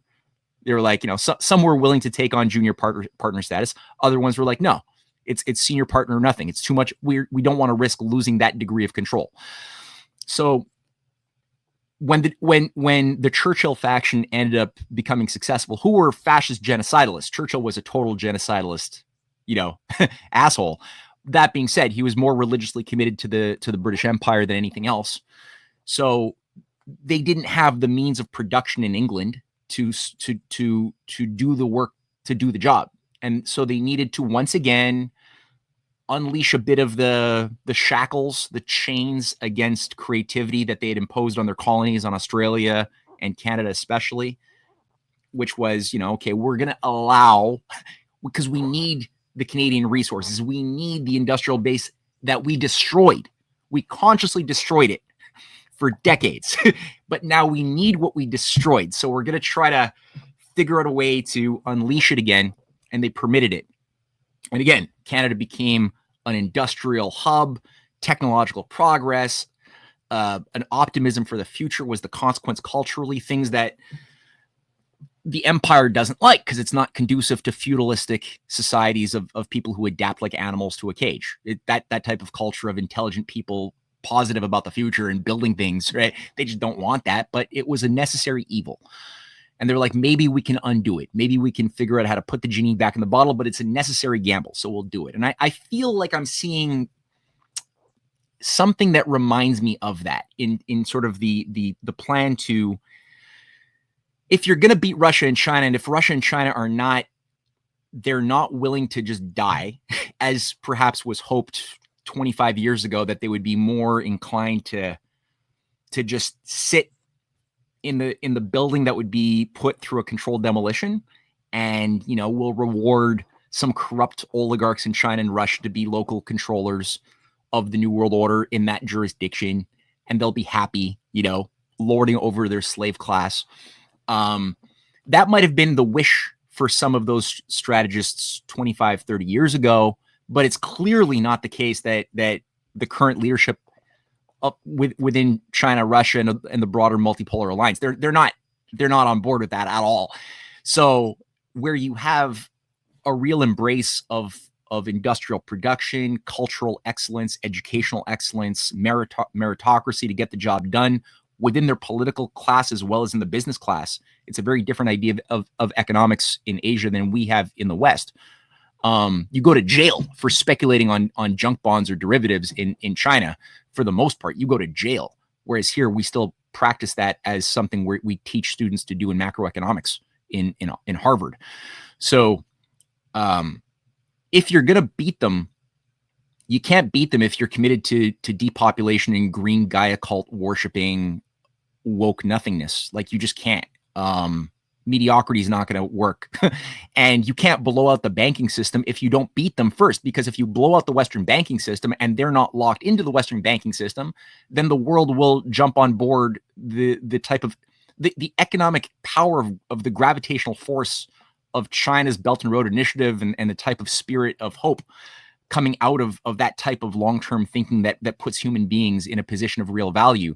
That will attract all of Africa, Latin America. Probably you'll get movements across Europe to do, to also jump on board the only ship that floats, and the empire will lose its power. So they're like, well, I think they've been in a desperate sort of, I'm seeing evidence of a desperate attempt to reconfigure certain things to allow for an unleashing of creativity, but in a type of controlled way, where they have to figure out how do they undo 60 years of self-annihilation and stupidifying their own people.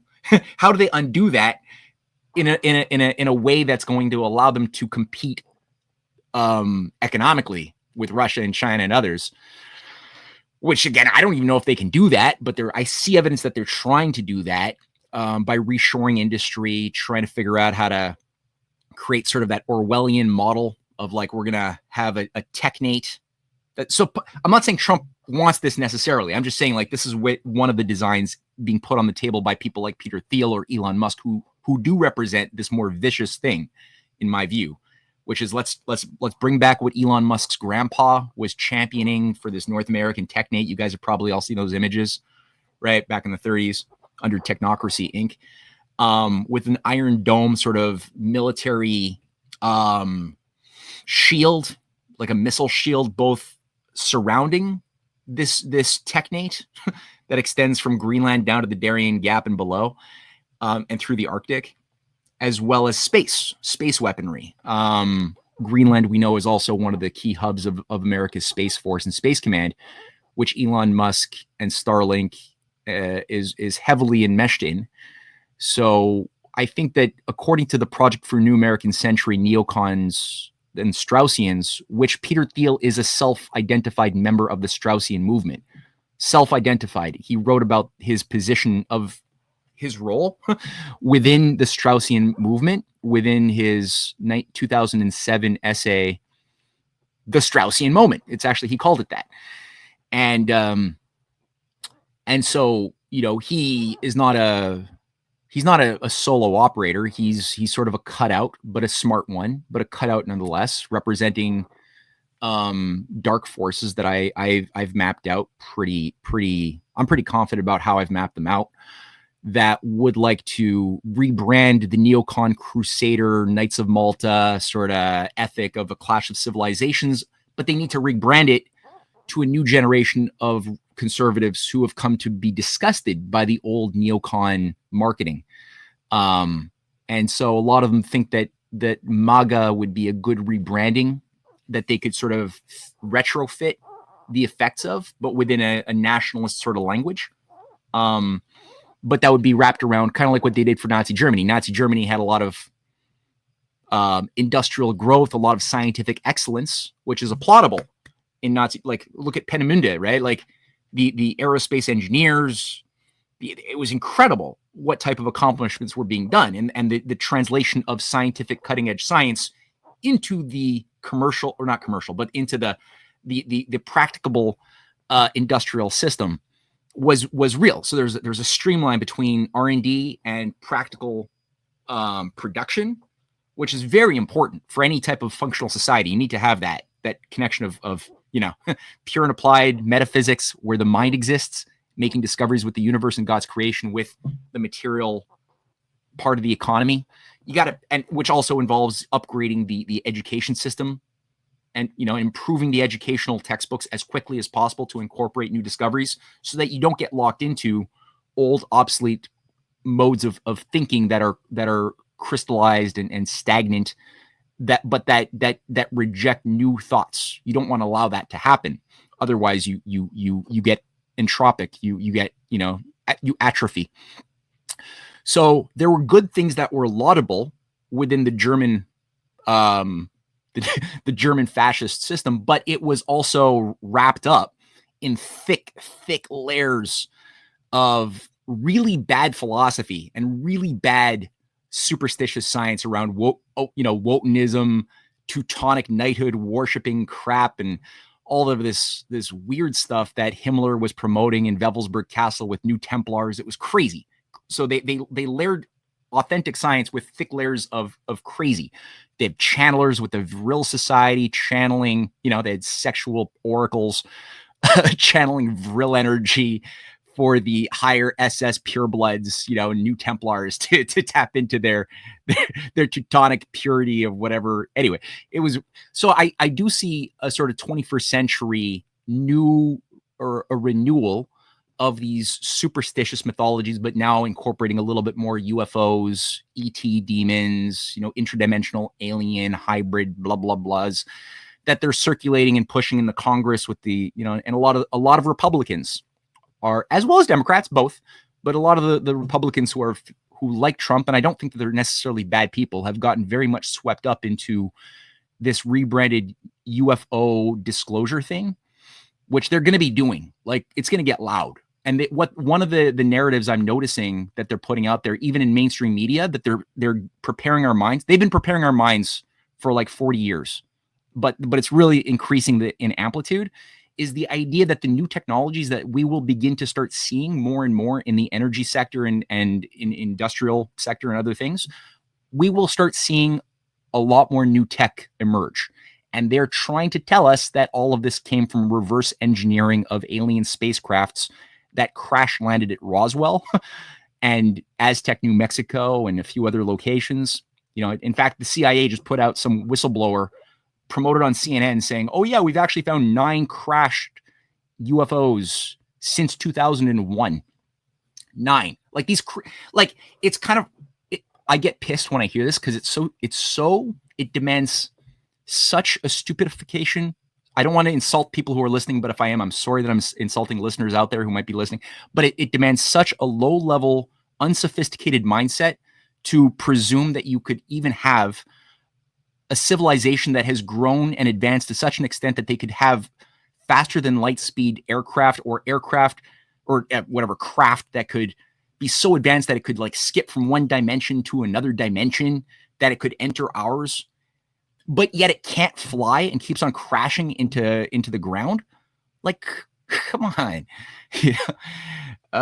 But that's what they're putting out. So I think that that's the thing they want to really sort of create this new UFO religion. And you see Tucker Carlson bringing on guests to promote the new narrative that they're going to infuse, that demons gave us aliens. Tucker Carlson even gave his opinion that he believes demons have caused nuclear or atomic science. He said that publicly, like he wasn't joking. So that's the thing. So that's the layer of crazy that they want to wrap the new cutting edge discovery, because they know that they can't allow for human beings to understand that our nature is to make discoveries when we're using our minds in a very specific way that everybody can do. And when we're self-examining our assumptions and we've got a passion that we awaken for truth beyond the limits of our knowledge, and we use rigor and discipline and joy of discoveries and sharing that for making the world a better place. So when we activate those higher sentiments of love that Schiller talks about in all of his philosophical writings, and Uwe has given wonderful lectures on this. Whenever we do that, we become more human, we become less manageable, we become more in tune with the universe and God's creation, and we act accordingly to make life better for our kids. And so that's the secret of science. Science is very sacred in that sense. And the only way that they can have the benefits of science, but not the substance of it, which is better people who are less inclined to adapt like animals to Malthusian, depopulation or carrying capacities. They need to do this other thing. And it involves a lot of Satanists that have taken over the U.S. military. It involves a lot of New Templar creeps that were followers of Aleister Crowley, that oversaw the revolution in military affairs, that brought in, a reorganization of science around the creation of modern quantum mechanics, which is a garbage science. It's all garbage. There's nothing good in modern quantum mechanics. It's mostly all garbage that was designed to subvert the discoveries of Max Planck, of Madame Curie, all of the people who were making real discoveries. They were fighting against the Niels Bohr, Heisenberg, anti-humanist faction of mathematical statisticians who denied truth could exist. They denied it religiously, and they battled at the Copenhagen, or the Solvay conference, sponsored by the Rockefellers in 1928. And there's this big battle royale between the two schools, the old guard of scientists who were making discoveries into the nature of the quantum and the macrocosm, who had an abiding faith in God's creation, and versus the other new school of mathematical fetishists who didn't believe in truth, but they only believed in statistical probability theory, like the science of rolling the dice.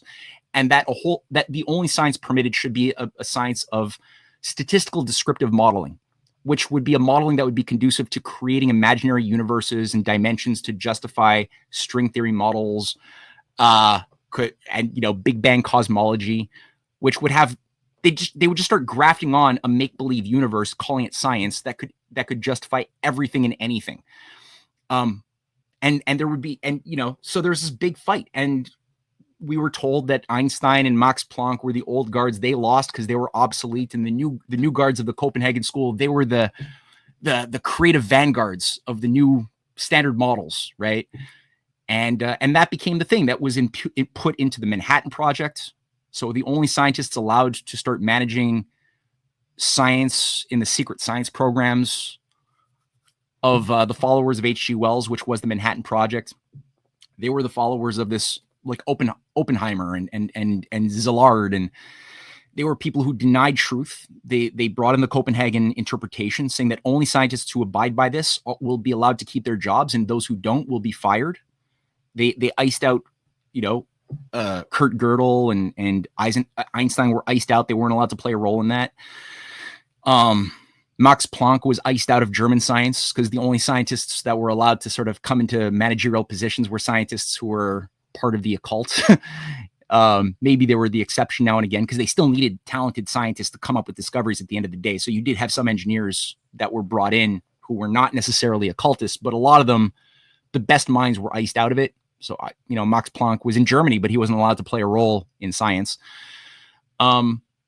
So, that sort of thing is now we're several generations into it, where they've been able to create things like chaos theory in the 60s, that promoted the idea of a new mystification of science, that we don't need thought, or we don't need to have reason or intention or design in human economies to make, or we don't have to assume purposefulness anywhere in the universe. By just allowing for the assumption that fundamental randomness and randomness is at the heart of all of creation, including human activity, that we can assume that what we see at what appears to be ordered states of existence, whether it's, planets being in certain orbits or snowflakes having 6 sides instead of 7, or, human economies seeming to progress and having infrastructure, that's just the consequence of random, self-organization of systems devoid of any thought or purposefulness. It's just an illusion. It's emergent. They're emergent. It's this cybernetics language that they've been promoting. Emergent technologies, emergent theory.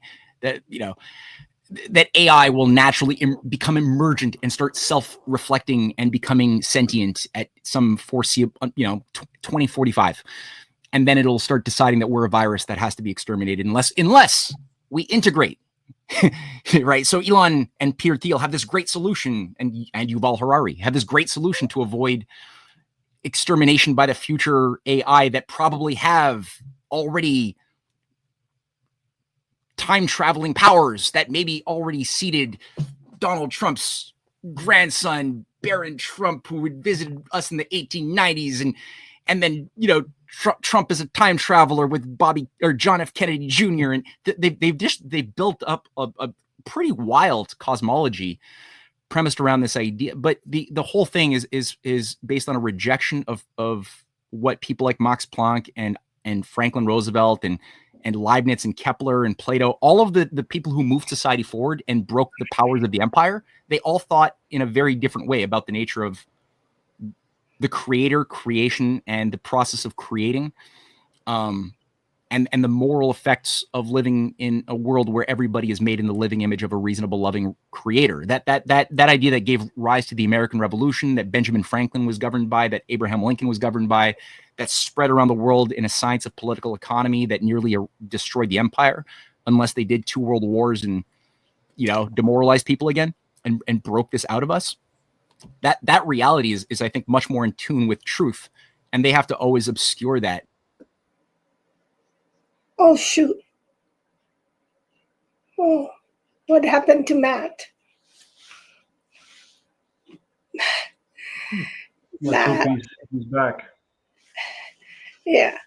Oh. I mean, he's incredible. His knowledge is vast, and not just the knowledge, but the fact that he understands all these things and how they are interconnected. There are very, very few people like him. There he is. I'm sorry. I'm glad Matt, you did time travel and you came back. Yes. Okay, but Matt, yes, this is me from 8 hours from now. Grace, don't drink the lemonade. Don't drink the lemonade, okay? But all these things you just recently mentioned are in your book, The Science Unshackled, and then the succeeding book. So go ahead again and share your other books. And Roy, before Matt leaves us, do you have any thoughts you want to share? Well, it's been fascinating as always. I always feel more intelligent after listening, Chima. And I wish we talked. You mentioned about AI. I wish we get a math AI, because I'm finding most of the AI is spewing out lies. And if we could have one that does what you're saying, it would be great. Like, just, I mean, with the different things we talk about China. What happened with TikTok recently? They thought it was going, and apparently there was something in China that's similar. Was one of my guests was on telling me about this red notice or something it's called, and then people were actually connecting and kind of going, what? Because they all thought, oh, this is a social system and how bad China was, and they're learning that it's quite the opposite. So it's fascinating that, you know, how they're trying to control things. It kind of fell back against them. And like, you know, you're talking about Trump. I mean, we had the late Scott Bennett on, and we had a deep conversation about things that he's done, and it got removed. My episode got removed from Spotify. So it's, is there things that are happening that are great? The Who, but he didn't say he's out of it. He kind of mentioned, we could come back in, kind of thing. And, you know, you were talking about Roosevelt with the polio. I mean, Trump actually mentioned, hey, there is some jabs that are safe, and he mentioned polio. So, you know, and then they had a guy talking about the cancer thing. So it's, for me, it's shocking that the whole world is living in, well, most of the West, living in hope, crossing their fingers, thinking Trump is the savior. But as you mentioned, Musk and a few other people, like, once you trace back who they're connected to, what they've done, it's a dangerous thing to be putting so much hope in all these different people. So all I say is we have to do it individually and take it at local level and just see how we can actually control this, instead of just going, he's going to be our savior. Because I think, you know, people just listening to all the information that you share and how everything is connected, and, you know, all these secret societies. I know somebody mentioned it, but I had it down as well. Like they say Trump wasn't connected to one. Was he or not? I don't know. But he was apparently, with one of his bankruptcies, bailed out. Was it the Rockefellers or somebody like that? So, you know, you just kind of who he's connected with. And it doesn't add up. There's so many different things that are coming together, that positive and negative. And we're getting a few little bonus wins. But like, if we look at, say, the digital currency, the one world currency, like, you know, you'd understand paganism and all the different symbols. Like, the Bitcoin white paper was released on Halloween. And, you know, it looks like everything that they're doing is trying to get people into crypto, which in turn is a digital currency that they can control everything, and everything is traceable. So I just say buyer beware with everything that's going on. Buyer beware. Amen. Yeah, that's words of wisdom, literally. No, I agree. I think crypto is I am so unenthusiastic about crypto. It's ridiculous. And blockchain. Okay, great. Yeah, if you have a humanist moral society and paradigm animating you, sure, fine. But do we have that? No, we got a death cult. So will that be, you know, I don't see any of these technologies as intrinsically bad per se, you know, like convenience wise, every technology that makes things more convenient, it could be good. It's just that's why it's so important to have people focused on the principle of culture and the paradigm of morality as primary to every other consideration. Because if you don't have your culture qualitatively improving faster, or at least as fast as your technological progress is increasing, then it will get out of control. Then whatever technologies are going to be brought into being are going to be used to enslave and kill you by those actual real forces that have always been there, managing mystery cults and maintaining a sociopathic, unnatural culture for an elite since ancient times. That's a fact that we should be bringing into our calculus that they don't teach. They've written that out of our theoretical models of political economy, history. The reality of oligarchical systems and the associated culture, which is eminently investigatable, of how oligarchies, what oligarchical systems believe in, what is their cosmology, what is their definition of human nature, what practices have they come to infiltrate their victims, to get good people to be stupid and to undo themselves, what techniques have they come across to groom their own to perpetuate this unnatural system? All of these things are eminently explorable. And a healthy education system should incorporate a study of oligarchical systems when you're looking at, well, what caused this war between Persia and Greece? Why did Rome fail in its republican aspirations and embrace empire? What caused that? Well, try to explain that without any reference to the mystery cults and hereditary powers. Try it. You won't. It'll be incompetent. So, you know, that's what I always encourage people to put more place on their minds and their aesthetical sensibilities, to become more rigorous in that sense when it comes to the culture that we will allow ourselves to be shaped by, because the oligarchy has tried to give us a shit culture that reduces our powers of feeling and thinking like the best part of ourselves could be. That we got this best part of ourselves inside of us that wants to come out, and it can't come out if we allow for the types of cultural standards that the oligarchy has encouraged in music, in media, in literature, and all of this other stuff. If that's what we allow to be the thing, that soil will not produce the seed that wants to grow into the best part of us that we can be. So, you know, there's that. As far as the secret societies are concerned, yeah, that's a thing that's always concerning to me. And, you know, at the same time, I don't think you can never make judgments based on somebody's association with a bad thing. So I know that there have been good people who have gone to Bilderberger meetings, but they weren't bad people. They went to the Bilderberger meeting, but they weren't the bad people. They weren't part of the inside club, or they went to the World Economic Forum, or, you know, there's people who are, as was pointed out, you know, Tulsi Gabbard was a member of the Council on Foreign Relations. It's a vetting process. It's something that is part of the game, but it doesn't mean that the person has necessarily sold their soul to the thing. You know, some people will go in for the sake of wanting to check off the things they have to check off in order to get the street cred to go and get the higher influential job, or they were making a bad decision and they became better. You know, John F. Kennedy Jr. went to the London School of Economics. He was being groomed by Harold Lasky and by Julian Huxley when he was young. They had big things in mind for John F. Kennedy, but they underestimated that the power of his patriotism and his intellectual fortitude was enough to inoculate him from that conditioning, and he became a much more sovereign person. Of course, he had the help of advisors. Franklin Roosevelt was a 33rd degree Freemason of the Northern jurisdiction. You know, does that make what accounts for, though, that he was made that in 1909 or something?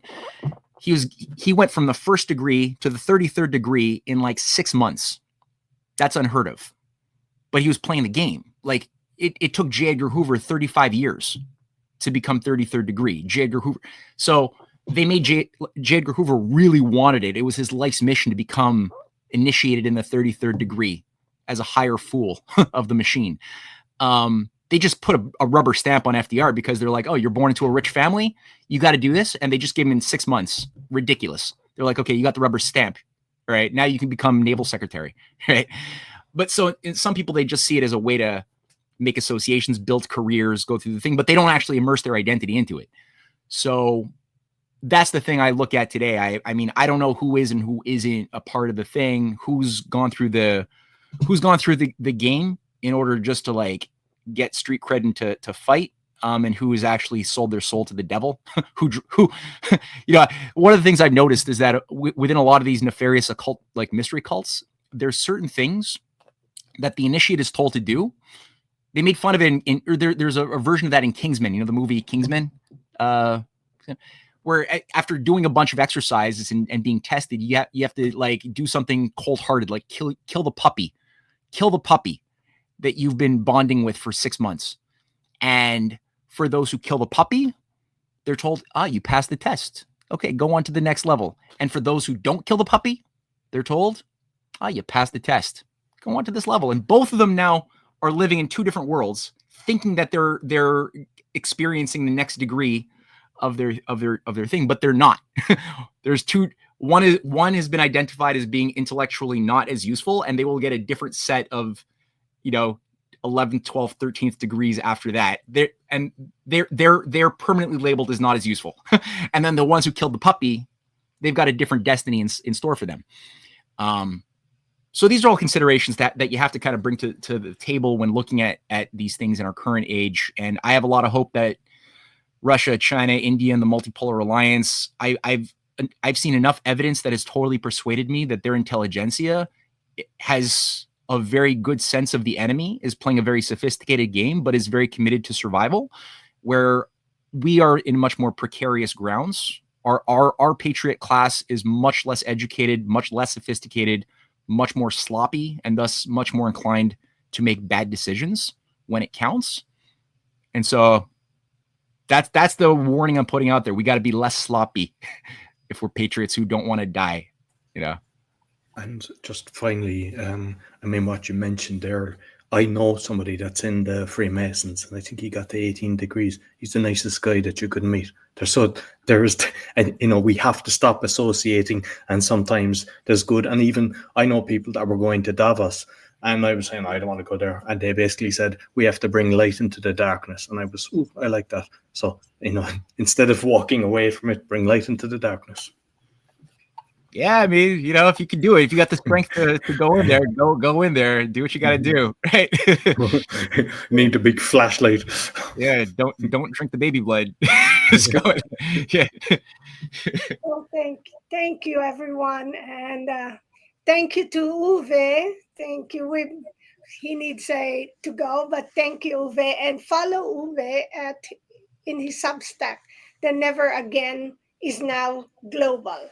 Okay, that's Dr. Uwe Alschner, and he's always now and then he is a guest of Matthew. He just had his presentation, right, Matthew? Yeah, he did a great thing on Leibniz. Yeah, and Drago, are you your work on Think BRICS is the BRICS Info BRICS is amazing. And question: would you be down to speak at a peace roundtable on Sunday that I'm hosting? Yeah, of course. I actually saw the message. I'm not sure if you saw. I sent you a reply. Oh, yeah, good. Of course. I would be happy to. Excellent. All right, I want to get you there in the public recording so that you can't take it back. All right, good. That's what I was. I suppose, because I've been doing it for God knows how long, like half a decade. Cool.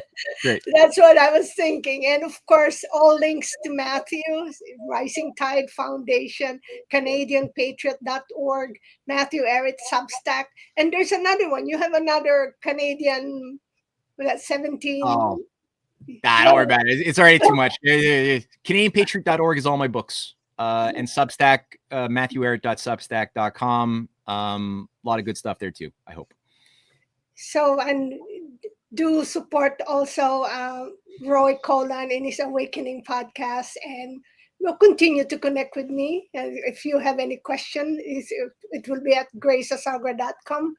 And so that wraps up our conversation. And so for me, it's another eye-opening conversation. So please stay informed. There's no time to be complacent. There's no time not to stop your curiosity, okay? And do like, subscribe, and do everything that you can on your end to continue the studies. Take care, everyone. And Matthew, Drago, Roy, Uwe, myself, I thank myself. Thank you. Yeah, thank you, Grace. Thanks, guys. Bye. Goodbye. So I hope you enjoyed this week's episode. As mentioned at the start, you can find my 6 podcasts on roycollin.com or scan the QR code. If you're looking to start a podcast or do a podcasting tour, I help with that. Also, if you're looking for a virtual assistant, we also have that service. And you can help the show by visiting the store, supporting our sponsors, or making a donation. Until next week, take care.